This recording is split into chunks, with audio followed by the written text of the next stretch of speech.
कोकणामधल्या नगरपरिषद आणि नगरपंचायतीमधलं चित्र अद्याप स्पष्ट झालं नसलं तरी पण रत्नागिरी जिल्ह्यातल्या देवरुख नगरपंचायतीमधील चित्र सध्या स्पष्ट झालेलं पाहायला मिळतंय।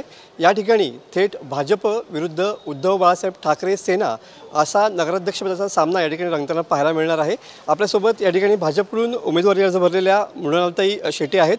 मॅडम, कसं बघता, कारण कोकणातलं पहिलं चित्र या ठिकाणी स्पष्ट झालेलं आहे, अशा वेळेला कितपत आव्हान वाटतं? कारण तुम्ही ऑलरेडी पहिल्यांदा नगराध्यक्ष या ठिकाणी होतात, आता दुसऱ्यांदा नगराध्यक्षपदासाठी अर्ज भरलेला आहे, काय सांगाल? आव्हान मला वाटतं कोणत्याही लढतीत आव्हान हे पाहिजेच। एकतर्फी लढत असेल तर त्याच्यात काही मजा नाही असं मला वाटतं आणि आव्हान असलं तरी पण ते आव्हान आम्ही अंगावर घेऊन पेलायचा प्रयत्न नक्कीच करणार आहोत आणि एवढी शक्ती पण आमची आहे। आता महायुती आमच्या सोबत असल्यामुळे आमची शक्तीत वाढ झाल्यामुळे मला निश्चित खात्री वाटते, अगदी 1000% खात्री वाटते की 100% देवरुख नगरपंचायतीमध्ये नगराध्यक्ष आणि महायुतीचाच बसणार आणि सगळे आमचे नगरसेवकसुद्धा महायुतीचे निवडून येतील आणि एक नगरपंचायतवरती वर्चस्व आमचंच राहील ह्याच्या पुढे 5 वर्ष।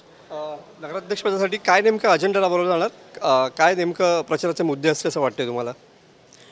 आमच्याकडून मी सांगू शकेन की 5 वर्ष ह्याच्या अगोदर मी नगराध्यक्ष होते, जी पेंडिंग कामं आहेत मला असं वाटतं, जी रस्ते ह्याच्या पुढच्या काळात एक आमचं नाट्यगृह करण्याचा आमचा मानस आहे, स्विमिंग पूल करण्याचा आमचा मानस आहे, ही नगरपंचायतची बिल्डिंग जी माझ्या कारकिर्दीत अर्धवट राहिली आहे तर ती पूर्ण करण्याचा आमचा मानस आहे आणि ही सगळी कामं आणि ह्याच्या व्यतिरिक्त जनतेकडून येणारी कामं त्याचा 100% पाठपुरावा करून पूर्ण करण्याचा आम्ही नक्की प्रयत्न करू। आता ह्याच्या पुढे आमच्यासोबत कायम आमदार साहेब शेखरजी निकम सर, पालकमंत्री उदयजी सामंत साहेब, ही सगळ्यांचा पाठबळ आहे। आमचे रवींद्र चव्हाण साहेब आहेतच आमच्या पाठीशी कायम खंबीरपणे उभे असतात। त्याच्यामुळे मी असं सांगू शकेन की ह्यांच्या सगळ्यांच्या सोबतीनं आम्ही हे नक्की आमचं स्वप्न देवरुख शहरासाठीचं पूर्ण करू शकू। कोकणातली पहिली अशी देवरुख नगरपंचायत की तिथे सामना कोण विरुद्ध कोण असा स्पष्ट झालेला आहे, त्यामुळे जरी पहिले असतात तरी पण निवडणूक सोपी वाटते?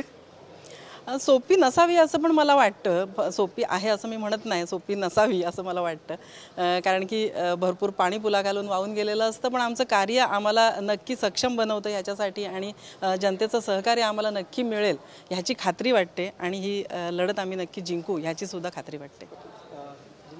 लढत आपण नक्की जिंकू असा स्पष्ट विश्वास या ठिकाणी मृणालताई शेटे यांनी व्यक्त केलेला पाहायला मिळतोय। कॅमेरामन समित गजनेसह मी मनोज डेले, TV9 मराठी, रत्नागिरी।